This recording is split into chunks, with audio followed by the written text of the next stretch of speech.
नमस्कार। आज के इस डीप डाइव एनालिसिस में आपका बहुत बहुत स्वागत है। आज हम एक ऐसे टॉपिक पर बात करने वाले हैं जो सीधे हमारे पास्ट को यानी हमारे अतीत को हमारे फ्यूचर से जोड़ता है।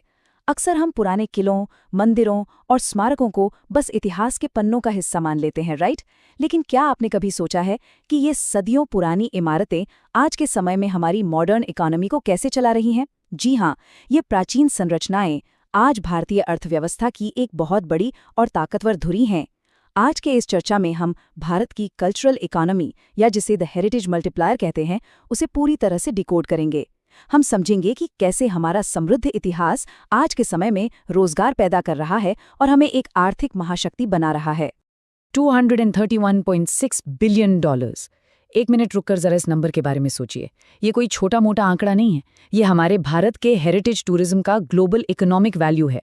World travel and tourism council यानी WTTC की रिपोर्ट बताती है कि इस भारी भरकम आर्थिक योगदान के दम पर भारत आज ग्लोबल लेवल पर 8वीं सबसे बड़ी पर्यटन अर्थव्यवस्था बन चुका है।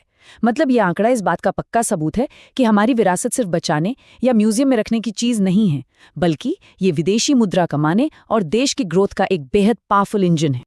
तो चलिए जल्दी से देख लेते हैं कि आज के इस एनालिसिस में हम किन किन चीजों पर बात करेंगे। सबसे पहले इकोनॉमी में हेरिटेज टूरिज्म का रोल, फिर इससे जुड़े रोजगार और नए करियर्स, उसके बाद विरासत को बचाने में आने वाली चुनौतियां, फिर हम देखेंगे इसके स्ट्रेटेजिक और टेक्नोलॉजिकल सॉल्यूशंस और आखिर में इससे जुड़ी कुछ प्रमुख सरकारी योजनाओं पर नजर डालेंगे। तो शुरुआत करते हैं हमारे पहले हिस्से से, अर्थव्यवस्था में विरासत पर्यटन। चलिए इस बड़े वित्तीय इंजन के मैक्रो इकोनॉमिक इम्पैक्ट को समझते हैं। अब जरा इन नंबर्स पर गौर कीजिए। अगर हम देश की कुल जीडीपी को देखें तो टूरिज्म सेक्टर उसमें 5.22% का योगदान देता है, जिसमें से 2.72% तो बिल्कुल डायरेक्ट है।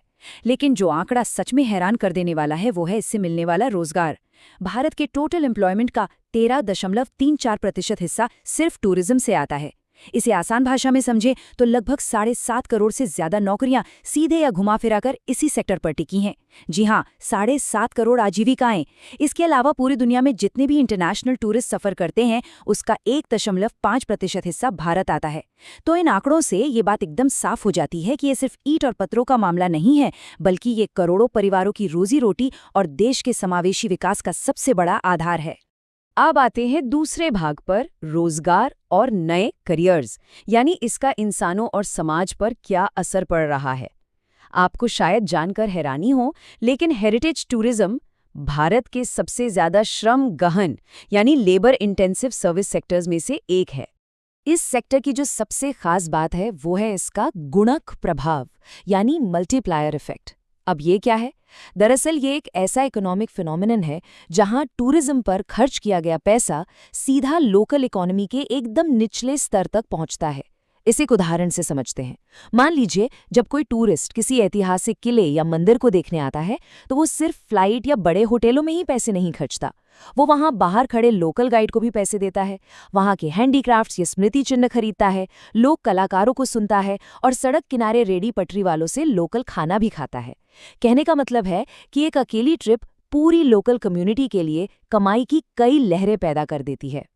अब इसी मल्टीप्लायर इफेक्ट को अगर हम रोजगार के चश्मे से देखें तो हम इसे दो हिस्सों में बांट सकते हैं, डायरेक्ट और इनडायरेक्ट एम्प्लॉयमेंट। डायरेक्ट रोजगार में तो वो लोग आते हैं जो सीधे ऐतिहासिक जगहों या म्यूजियम्स में काम कर रहे हैं, जैसे कि क्यूरेटर, टूरिस्ट गाइड, आर्कियोलॉजिस्ट या फिर टिकट मैनेजर। लेकिन जो इनडायरेक्ट रोजगार है ना, उसकी कहानी और भी ज्यादा दिलचस्प और इंक्लूसिव है। इसमें गांव के पारंपरिक बुनकर, होम स्टे चलाने वाले लोग और लोकल डांसर या म्यूजिशियन शामिल होते हैं। सबसे बड़ी बात यह है कि इनडायरेक्ट एम्प्लॉयमेंट लोगों को उनके अपने ही घर या गांव में कमाई का जरिया देता है। इससे होता यह है कि लोग काम की तलाश में शहरों की तरफ जो अंधाधुंध पलायन करते हैं वो रुकता है और साथ ही हमारी सांस्कृतिक जड़ें भी मजबूत बनी रहती हैं। और हाँ, अगर किसी को लगता है कि हेरिटेज सेक्टर का मतलब सिर्फ इतिहास पढ़ना है तो ऐसा बिल्कुल नहीं है। ये सेक्टर अब टेक्नोलॉजिकल इनोवेशन का एक बड़ा गढ़ बन रहा है। देखिए, म्यूजियोलॉजी और कंजर्वेशन जैसे ट्रेडिशनल करियर्स तो हैं ही, साथ ही अच्छी कम्युनिकेशन स्किल्स वाले युवाओं के लिए टूर डिजाइनर और म्यूजियम एजुकेटर जैसे एंट्री लेवल रोल्स भी मौजूद हैं। लेकिन जो असली गेम चेंजर है वो है फ्यूचर के टेक करियर्स। आजकल डिजिटल आर्काइविस्ट और हेरिटेज टेक्नोलॉजिस्ट जैसी नई जॉब्स सामने आ रही हैं। इन रोल्स के लिए आर्टिफिशियल इंटेलिजेंस, ऑगमेंटेड रियलिटी और 3D डॉक्यूमेंटेशन जैसी स्किल्स की जबरदस्त डिमांड है। मतलब आने वाले वक्त का इतिहासकार सिर्फ पुरानी किताबों में नहीं खोया रहेगा, बल्कि वो AI और लेटेस्ट टेक्नोलॉजी का भी मास्टर होगा। अब इतने सारे नए रोल्स आ रहे हैं तो जाहिर सी बात है लोगों को ट्रेनिंग भी चाहिए होगी, और इसके लिए काफी बड़े लेवल पर कैपेसिटी बिल्डिंग की जा रही है। हमारी सरकार और एजुकेशनल इंस्टीट्यूट्स मिलकर युवाओं की स्किल्स तेजी से निखार रहे हैं। जैसे मिनिस्ट्री ऑफ टूरिज्म, CBSP और IOTF जैसे प्रोग्राम्स के जरिए लोकल युवाओं को सर्टिफाइड गाइड बना रही हैं। इतना ही नहीं, IIM यानी इंडियन इंस्टीट्यूट ऑफ मैनेजमेंट के साथ मिलकर एक बहुत बड़ा पायलट प्रोजेक्ट शुरू हुआ है। इसके तहत 20 ऐतिहासिक जगहों के 10,000 गाइड्स को 12 हफ्ते की हाइब्रिड ट्रेनिंग दी जा रही है। उधर AICTE की समर्थन योजना के जरिए दूर दराज के इलाकों के छात्रों को टॉप होटल मैनेजमेंट संस्थानों में 30 दिन की इंटर्नशिप मिल रही है। और एकेडमिक्स की बात करें तो म्यूजियोलॉजी और कल्चरल हेरिटेज में 12 महीने का ऑनलाइन MA जैसा कोर्स भी शुरू कर दिया गया है। चलिए अब आगे बढ़ते हैं तीसरे हिस्से की तरफ, विरासत संरक्षण की चुनौतियां। सब कुछ इतना आसान भी नहीं है, इस रास्ते में कुछ बड़ी रुकावटें भी हैं। आइए देखते हैं कि इस सेक्टर को आज किन बड़े खतरों का सामना करना पड़ रहा है। अगर हम खतरों की बात करें तो टेक्नोलॉजिकल ठहराव और पर्यावरण का संकट सबसे ऊपर हैं।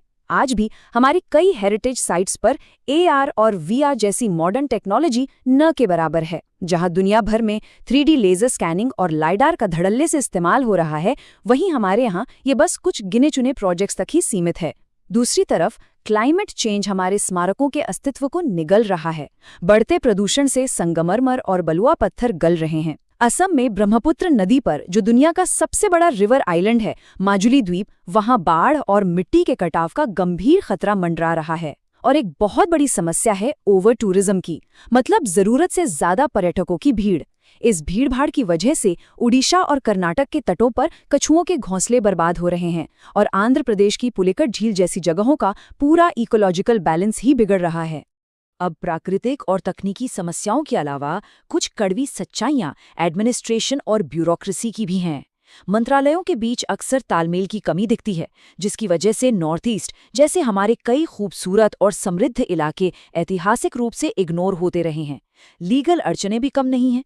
ASI और पर्यावरण मंत्रालय से क्लियरेंस या NOC लेना आज भी एक बेहद पेचीदा और लंबा काम है। सबसे हैरानी की बात तो ये है कि बड़े बड़े अर्बन प्रोजेक्ट्स के लिए हेरिटेज इम्पैक्ट असेसमेंट की कोई कानूनी अनिवार्यता ही नहीं है। और अगर हम पैसों की बात करें तो ASI के पास राष्ट्रीय महत्व के 3,696 से ज्यादा स्मारकों को मेंटेन करने की जिम्मेदारी है, लेकिन उनके पास बजट और स्टाफ काफी लिमिटेड है। पहले जो पब्लिक प्राइवेट पार्टनरशिप यानी PPP मॉडल्स बनाए गए थे, वो भी फाइनेंशियल रिस्क की वजह से पूरी तरह से सफल नहीं हो पाए। लेकिन फिक्र की कोई बात नहीं है। अब हम आते हैं चौथे हिस्से पर, रणनीतिक और तकनीकी समाधान। इन तमाम समस्याओं को जड़ से खत्म करने के लिए जो मास्टर प्लान और लॉन्ग टर्म सॉल्यूशंस तैयार किए जा रहे हैं, चलिए उन पर नजर डालते हैं। सबसे पहला और बड़ा बदलाव तो हमारी अप्रोच में ही आ रहा है। अब अलग थलग या टुकड़ों में काम करने के बजाय इकोसिस्टम बेस्ड प्लानिंग पर जोर दिया जा रहा है। यूनाइटेड नेशंस एनवायरनमेंट प्रोग्राम यानी UNEP के साथ मिलकर सस्टेनेबल टूरिज्म की एक पूरी स्ट्रैटेजी बनाई जा रही है। कार्बन फुटप्रिंट घटाने के लिए पूर्वी भारत में पूर्वोदय पहल के तहत 4,000 इलेक्ट्रिक बसें चलाने की तैयारी है। इसके अलावा इन्वेस्टमेंट्स को आसान बनाने के लिए नियमों में बदलाव हो रहे हैं। अब एक पारदर्शी सिंगल विंडो परमिशन सिस्टम लाया गया है और टूरिज्म को फॉर्मल इंडस्ट्री का दर्जा दिलाने की भी कोशिश चल रही है, ताकि आसानी से लोन मिल सके। और सबसे ज़रूरी कदम, अब शहरों के मास्टर प्लान्स में हेरिटेज इम्पैक्ट असेसमेंट को कानूनी रूप से अनिवार्य बनाने पर जोर दिया जा रहा है। मतलब अब डेवलपमेंट भी होगा और हमारी विरासत भी बचेगी। और हाँ, सारा बोझ सिर्फ सरकार के खजाने पर ही नहीं डाला जा रहा। फाइनेंस के नए नए तरीके अपनाए जा रहे हैं। प्राइवेट और पब्लिक कंपनियों के CSR फंड्स का इस्तेमाल किया जा रहा है और उन्हें स्मारक मित्र के रूप में जोड़ा जा रहा है। आपको शायद याद हो कि डालमिया भारत और ONGC जैसी कंपनियों ने पहले लाल किला और ताजमहल को गोद लिया था। इसके अलावा प्रसाद योजना के तहत लोथल और धोलावीरा जैसी 15 बहुत ही खास ऐतिहासिक जगहों का अपग्रेडेशन चल रहा है। और टेक इंटीग्रेशन में तो एक बड़ा कदम ये उठाया गया है कि national destination digital knowledge grid बनाया जा रहा है। ये पूरे देश की सांस्कृतिक संपदा का एक विशाल नेशनल डिजिटल डेटाबेस होगा, जिसमें 3D लेजर स्कैनिंग जैसी लेटेस्ट तकनीकों का होना अनिवार्य कर दिया गया है। अब आते हैं हमारे आखिरी सेक्शन पर, प्रमुख सरकारी योजनाएं। चलिए उस पूरे लीगल और पॉलिसी फ्रेमवर्क को जल्दी से डिकोड करते हैं जो इन सारे बदलावों को जमीन पर सच कर रहा है। इस पूरे पॉलिसी फ्रेमवर्क को आप ऐसे समझिए। पहली है अडॉप्ट अ हेरिटेज 2.0। ये टूरिज्म और कल्चर मिनिस्ट्री की पहल है, जिसमें कॉर्पोरेट कंपनियां अपने CSR फंड से 5 साल के लिए स्मारकों में इंफ्रास्ट्रक्चर डेवलप करती हैं। इसी में स्मारक मित्र का कॉन्सेप्ट है और इनकी टैगलाइन है अपनी धरोहर अपनी पहचान। दूसरी स्कीम है प्रसाद PRASHAD, जिसे पूरी तरह से केंद्र सरकार फंड करती है। इसका मेन फोकस तीर्थ स्थानों के कायाकल्प यानी पिलग्रिमेज रेजुविनेशन पर है। वहीं तीसरी योजना स्वदेश दर्शन 2.0 थोड़ी अलग है। ये थीम बेस्ड सर्किट जैसे बौद्ध सर्किट और वोकल फॉर लोकल पर फोकस करती है ताकि सस्टेनेबल डेवलपमेंट हो सके। और आखिर में है सास्की, जिसके जरिए फिनेंस मिनिस्ट्री ने 40 टूरिज्म सेंटर्स को ग्लोबली आइकॉनिक बनाने के लिए राज्यों को 3,295 करोड़ रुपए मंजूर किए हैं। असल में ये सब योजनाएं सिर्फ पेपरवर्क नहीं है, ये हमारे इतिहास को आज की एक मजबूत इकोनॉमी में बदलने के असली ब्लूप्रिंट्स हैं। तो इस पूरे एनालिसिस के बाद अब एक बहुत ही गहरा सवाल उठता है, क्या हम अपनी विरासत को सिर्फ गुजरे हुए कल के रूप में देखेंगे या फिर अपने आने वाले कल की अर्थव्यवस्था की एक मजबूत नींव के रूप में? आज भारत की कल्चरल सॉफ्ट पावर और उसकी इकोनॉमिक ग्रोथ दोनों एक दूसरे से बहुत गहराई से जुड़ चुके हैं। अगर आपको हमारा ये 30 मिनट का डीप डाइव एनालिसिस और डेटा से भरी ये चर्चा वैल्यूएबल लगी तो चैनल को सब्सक्राइब जरूर कीजिएगा। एक ऐसी कम्युनिटी का हिस्सा बने जो दुनिया और फ्यूचर को आकार देने वाली जटिल पॉलिसीज को लगातार डिकोड करती है। सब्सक्राइब बटन दबाएं ताकि आप कोई भी क्रिटिकल अपडेट मिस ना करें। इस शानदार और ज्ञानवर्धक सफर में हमारे साथ जुड़ने के लिए आपका बहुत बहुत धन्यवाद। आज हम बात करने वाले हैं प्राचीन अतीत और हमारे हाईटेक भविष्य के एक अद्भुत मिलन की। जरा कल्पना करें, हजारों साल पुरानी इमारतों और सभ्यताओं को बिना छुए हमेशा के लिए सुरक्षित किया जा रहा है। स्मार्टफोन और ड्रोन के जरिए पर्यटन और इतिहास को देखने का हमारा नजरिया पूरी तरह से बदल रहा है। आज हम यही समझेंगे कि कैसे हमारी विरासत यानी हेरिटेज आज सिर्फ इतिहास के पन्नों तक सीमित नहीं है, बल्कि भविष्य की टेक्निक और ढेरों नए करियर ऑप्शंस का एक बहुत बड़ा केंद्र बन चुकी है। चलिए शुरू करते हैं। आज के इस एक्सप्लेनर का एजेंडा कुछ इस तरह रहेगा। हम शुरुआत करेंगे डिजिटल विरासत क्रांति और प्राचीन इतिहास को बचाने वाली तकनीक से। उसके बाद भारत के विशाल डिजिटल अभिलेखीय मिशन को देखेंगे। फिर हम आधुनिक पर्यटन में करियर, डिजिटल क्रिएटर इकोनॉमी और अंत में हमारी विरासत के भविष्य पर विस्तार से चर्चा करेंगे। तो आइए अपने पहले सेक्शन की ओर बढ़ते हैं। डिजिटल विरासत क्रांति, हमारी सांस्कृतिक संपदा को परिभाषित करना। विरासत पर्यटन अब सिर्फ एक एकेडमिक विषय नहीं रह गया है, बल्कि यह एक बहुत बड़ा आर्थिक चालक बन चुका है। जब भी हेरिटेज की बात आती है तो हम अपनी सांस्कृतिक संपदा को दो मुख्य हिस्सों में बांट सकते हैं, मूर्त विरासत और अमूर्त विरासत। मूर्त विरासत यानी टैंजिबल हेरिटेज, जिसमें ऐतिहासिक स्मारक, प्राचीन स्थापत्य और पुरातात्विक स्थल आते हैं जिन्हें हम छू सकते हैं और देख सकते हैं। दूसरी तरफ है अमूर्त विरासत यानी इनटैंजिबल हेरिटेज। ये हमारी संस्कृति की वो धड़कन है जिसे सिर्फ महसूस किया जा सकता है, जैसे हमारी लोक परंपराएं, महाकुंभ मेला, भारतीय योग और कालबेलिया नृत्य। आज की हाईटेक तकनीक इन दोनों ही रूपों को सहेजने का काम बखूबी कर रही है। हमारा दूसरा सेक्शन है प्राचीन इतिहास को बचाती तकनीक, निवारक संरक्षण का युग। रसायनों और पारंपरिक संरचनात्मक उपचारों के अपने कुछ सीमाएं होती हैं, इसलिए हम तकनीक के एक नए दौर में प्रवेश कर चुके हैं। प्रिवेंटिव कंजर्वेशन यानी निवारक संरक्षण। नाम से काफी कुछ साफ हो जाता है ना? ये ऐतिहासिक स्थलों को बिना कोई भौतिक नुकसान पहुंचाए सुरक्षित करने का तरीका है। इसमें 3D स्कैनिंग और डिजिटल फोटोग्रामेट्री जैसी गैर आक्रामक यानी नॉन इन्वेसिव तकनीकों का इस्तेमाल किया जाता है। इसका सबसे बड़ा फायदा यही है कि किसी भी पुरानी और नाजुक संरचना के पत्थरों पर एक उंगली रखे बिना ही उसे डिजिटल रूप में हमेशा के लिए डॉक्यूमेंट और सुरक्षित कर लिया जाता है। 3D ड्रोन और लेजर स्कैनिंग कितनी सटीक है, इसे मापने के लिए ग्राउंड सैंपलिंग डिस्टेंस या GSD फॉर्मूले का इस्तेमाल किया जाता है। आइए इस गणितीय समीकरण को थोड़ा आसान भाषा में समझते हैं। इसमें h का मतलब है ड्रोन के उड़ने की ऊंचाई, SW है कैमरे के सेंसर की चौड़ाई, F यानी लेंस की फोकल लंबाई और IW है इमेज की पिक्सल चौड़ाई। इस फॉर्मूले के जरिए वैज्ञानिक ये गारंटी देते हैं कि जो डिजिटल मॉडल बनेगा वो 100% एक्यूरेट होगा। सोचिए, अगर कल को कोई प्राकृतिक आपदा किसी ऐतिहासिक इमारत को नुकसान भी पहुंचा दे, तो इस अचूक डेटाबेस की मदद से उस पूरी इमारत को बिल्कुल हूबहू दोबारा खड़ा किया जा सकता है। इसे कुछ रियल वर्ल्ड उदाहरणों से समझा जाए तो बात और साफ हो जाएगी। फ्रांस के मशहूर नोट्रे डेम कैथेड्रल में जब भयंकर आग लगी थी, तो उसका दोबारा निर्माण कैसे हो पाया? आग लगने से पहले जो सटीक 3D लेजर स्कैन किए गए थे, बिल्कुल उसी के आधार पर। हमारे पड़ोस में मोहनजोदाड़ो के पुरातात्विक स्थल को बढ़ते भूजल से बचाने के लिए GIS मैपिंग का इस्तेमाल किया गया। और अपने भारत में 2013 की विनाशकारी बाढ़ के बाद केदारनाथ मंदिर के वैज्ञानिक संरक्षण के लिए IIT मद्रास ने MSAW नाम की गैर आक्रामक टेस्टिंग तकनीक का उपयोग किया था। ये तकनीक सच में इतिहास को मिटने से बचा रही है। अब बात करते हैं एक और बेहतरीन कंसेप्ट की, डिजिटल ट्विन और BIM यानी building information modelling. Digital twin का सीधा सा मतलब है किसी भी ऐतिहासिक इमारत का कंप्यूटर के अंदर एक बिल्कुल सटीक जुड़वां मॉडल तैयार करना। इस डिजिटल मॉडल पर संरक्षण आर्किटेक्ट्स भूकंप, तूफान या पर्यावरण के पड़ने वाले प्रभाव का एक सिमुलेशन रन कर सकते हैं। मतलब स्क्रीन पर ही देखा जा सकता है कि किसी प्राकृतिक आपदा की स्थिति में इमारत का कौन सा हिस्सा सबसे पहले कमजोर पड़ेगा या गिरेगा, ताकि असल इमारत में उसी हिस्से को समय रहते मजबूत किया जा सके। तकनीक सिर्फ संरक्षण तक सीमित नहीं है, ये हमारे अनुभव को भी पूरी तरह बदल रही है। कल्पना करें कि कमरे में बैठे बैठे इतिहास की खुशबू महसूस हो रही है। आधुनिक वर्चुअल रियलिटी अब हैप्टिक इंटरफेस और प्रतिक्रियाशील फर्श के जरिए डिजिटल चीजों को छूने का एहसास कराती है। स्थानिक ध्वनि और गंध उत्तेजना से उस कालखंड की आवाजें और खुशबू का अनुभव मिलता है। यही नहीं, NLP और लार्ज लैंग्वेज मॉडल्स के जरिए इन डिजिटल अवतारों से सीधे बातचीत की जा सकती है, उनसे सवाल पूछे जा सकते हैं। शनिवारवाड़ा और कुतुब मीनार के 360 डिग्री वर्चुअल वॉक थ्रू इसके शानदार उदाहरण हैं। अब इतिहास हर किसी की पहुंच में है। अब हम आते हैं तीसरे सेक्शन पर, भारत का डिजिटल अभिलेखीय मिशन, अतीत को व्यवस्थित और सुरक्षित करना। आइए देखते हैं कि लाखों कलाकृतियों को व्यवस्थित और सुरक्षित करने के लिए कैसा भारी प्रशासनिक प्रयास किया जा रहा है। पूरे भारत में फैली अनमोल धरोहरों की अंतर्राष्ट्रीय तस्करी रोकने के लिए बड़े कदम उठाए जा रहे हैं।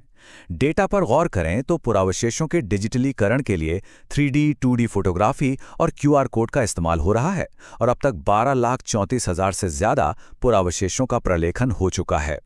और सबसे कमाल की बात यह है कि एक वस्तु को डिजिटल रूप देने में सिर्फ 61 से 71 रुपए का खर्च आता है। निर्मित विरासत स्थलों की GPS मैपिंग के जरिए 11,406 स्थलों को पंजीकृत किया जा चुका है और म्यूजियम ग्रांट स्कीम के जरिए संग्रहालयों को डिजिटल कैटलॉग और इमर्सिव डिस्प्ले से लैस किया जा रहा है।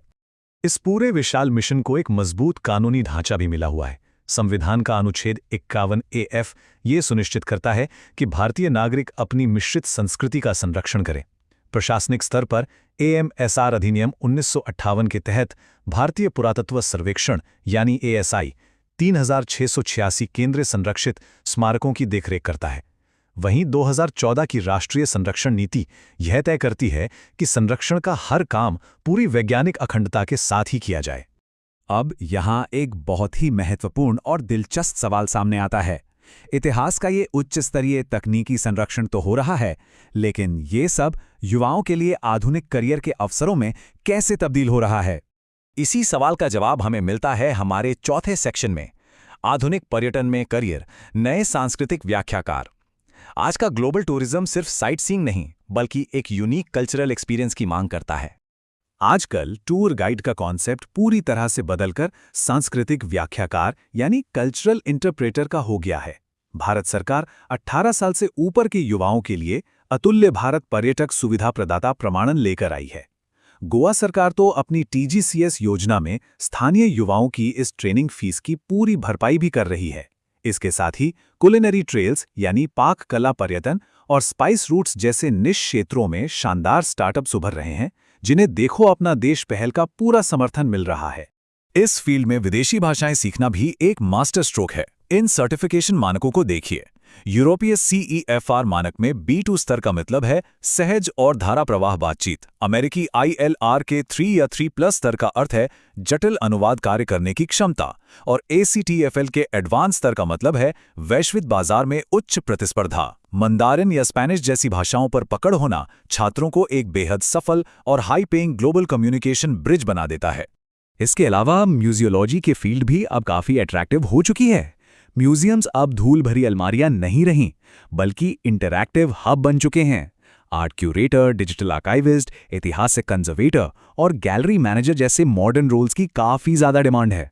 राष्ट्रीय संग्रहालय संस्थान यानी NMIJ जैसे संस्थान इन क्षेत्रों में विशेष प्रशिक्षण दे रहे हैं, जो इतिहास में रुचि रखने वालों के लिए एक बेहतरीन करियर पाथ है।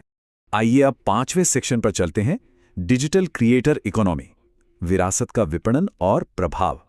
यह देखना दिलचस्प है कि कैसे स्मार्टफोन गंतव्य छवियों और यात्रा के निर्णयों को पूरी तरह से नया आकार दे रहे हैं। हम सब देखते हैं कि डिजिटल स्टोरी टेलर्स और ट्रैवल ब्लॉगर्स आज भूली बिसरी जगहों को कैसे वैश्विक नक्शे पर ला रहे हैं।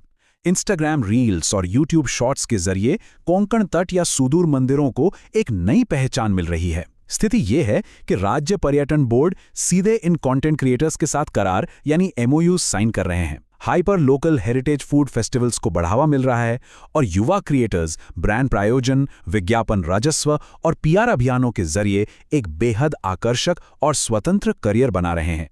लेकिन जहां इतनी तेजी से ग्रोथ होती है, वहां रूल्स और रेगुलेशंस भी बहुत जरूरी हो जाते हैं। क्रिएटर इकोनॉमी की विनियामक चुनौतियों की बात करें तो पारदर्शी प्रयोजन और नैतिक प्रचार सुनिश्चित करना बहुत आवश्यक है। इसके लिए भ्रामक सूचनाओं को रोकना, उपभोक्ता संरक्षण नियमों का कड़ाई से पालन करना और विदेशी फंडिंग के मामलों में FCRA यानी विदेशी अंशदान नियमन अधिनियम जैसे कानूनों का अनुपालन सुनिश्चित करना बेहद महत्वपूर्ण है। अब हम अपने आखिरी और छठे सेक्शन पर पहुंच गए हैं, विरासत का भविष्य, नीतियां, क्षमताएं और संरक्षण। आइए देखते हैं कि इस शानदार गति को बनाए रखने के लिए किन रणनीतिक नीतियों की जरूरत है। भविष्य की रणनीति मुख्य रूप से इन 3 अहम सिफारिशों पर टिकी है। पहला, ऐतिहासिक स्थलों पर नागरिक सुविधाओं को बेहतर बनाने के लिए सार्वजनिक निजी भागीदारी यानी PPP मॉडल का विस्तार करना। दूसरा, विश्वविद्यालयों के कला और इतिहास पाठ्यक्रमों में GIS मैपिंग और 3D फोटोग्रामेट्री जैसे तकनीकी कौशलों को अनिवार्य रूप से शामिल करना। और तीसरा, तेजी से बढ़ते इन्फ्लुएंसर पर्यटन बाजार के लिए स्पष्ट नियामक पारदर्शिता स्थापित करना ताकि सब कुछ व्यवस्थित रूप से चले। इस पूरे एक्सप्लेनर का सबसे बड़ा निष्कर्ष यही है कि विरासत का प्रबंधन अब सिर्फ पीछे मुड़कर देखने के बारे में नहीं है, बल्कि साहसपूर्वक आगे बढ़ने के बारे में है। अडॉप्ट अ हेरिटेज 2.0 जैसी पहल ठीक यही कर रही है, युवाओं को सशक्त बनाना ताकि वे अपने गौरवशाली अतीत को अत्याधुनिक तकनीक से सहेज सकें और एक टिकाऊ हाईटेक भविष्य का निर्माण कर सकें। अतीत और भविष्य की तकनीक का यह संगम सच में बेहद रोमांचक है। इतिहास और तकनीक के ऐसे ही गहरे और दिलचस्प विश्लेषणों से हमेशा अपडेट रहने के लिए हमारे इस बढ़ते हुए समुदाय का हिस्सा बनना आपके लिए एक बेहतरीन कदम होगा। ऐसे शानदार एक्सप्लेनर्स आपसे कभी मिस ना हो, इसके लिए अभी सब्सक्राइब बटन पर क्लिक करें। ज्ञान की इस रोमांचक यात्रा में साथ जुड़ने के लिए बहुत बहुत धन्यवाद।